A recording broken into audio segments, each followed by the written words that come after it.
Does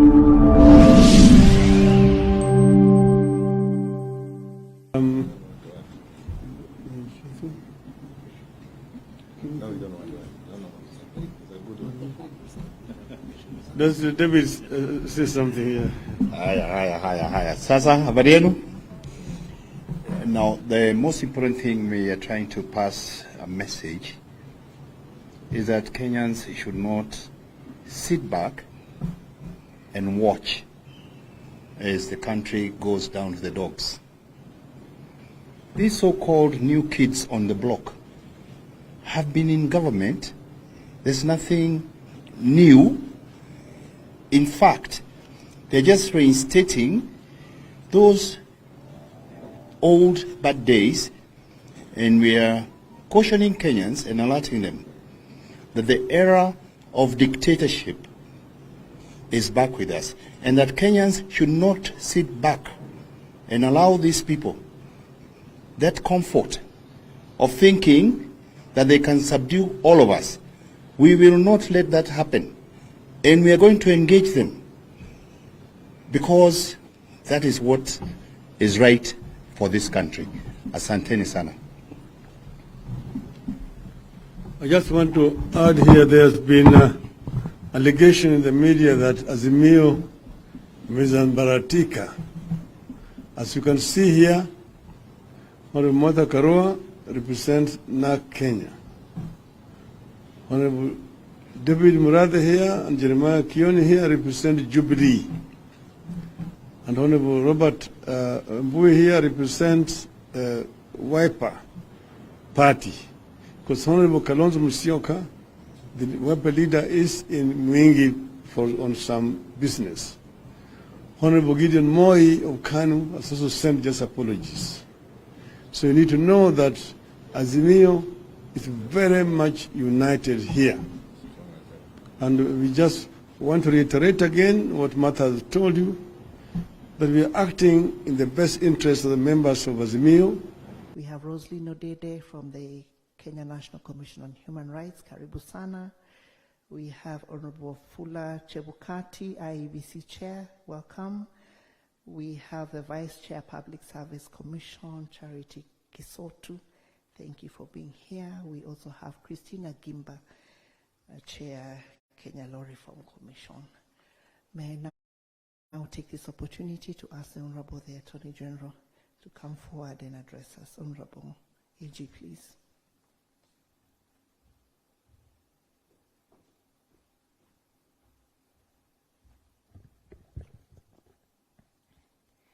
Your Excellency, President of the Republic of Kenya, Honorable Dr. William Ruto, the Lady, the Chief Justice, and the President of the Supreme Court, the Deputy Chief Justice, judges of the Supreme Court, all other judges, Excellencies, the ambassadors here present, cabinet secretaries, ladies and gentlemen, good morning. Your Excellency, when I look at the judiciary of today and compare it with the judiciary where I left 25 years ago, I can truly say that there has been transformation and progress. Courtesy of the 2010 Constitution, Your Excellency, we have clear provisions on access to justice, and as a consequence, the development of the process of the National Council on Administration of Justice, whose core function is to coordinate or to ensure coordination of efficient, effective, efficient, and consultative justice system in the country.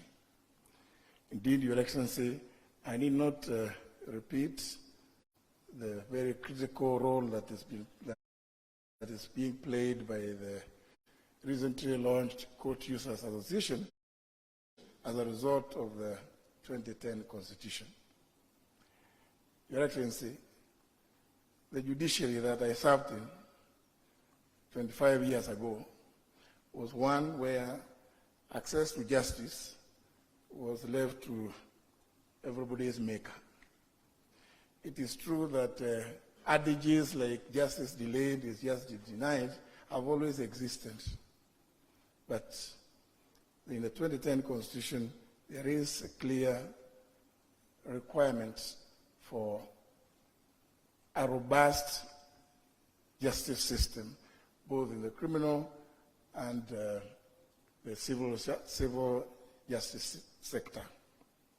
It's therefore gratifying to note that the National Council on the Administration of Justice has for the first time prepared a report on the activities that they have undertaken in the year 2021-2022, on the basis of which other actors in the justice sector will have an opportunity to hold the National Council on Administration of Justice accountable, just as is required of all of us, Your Excellency.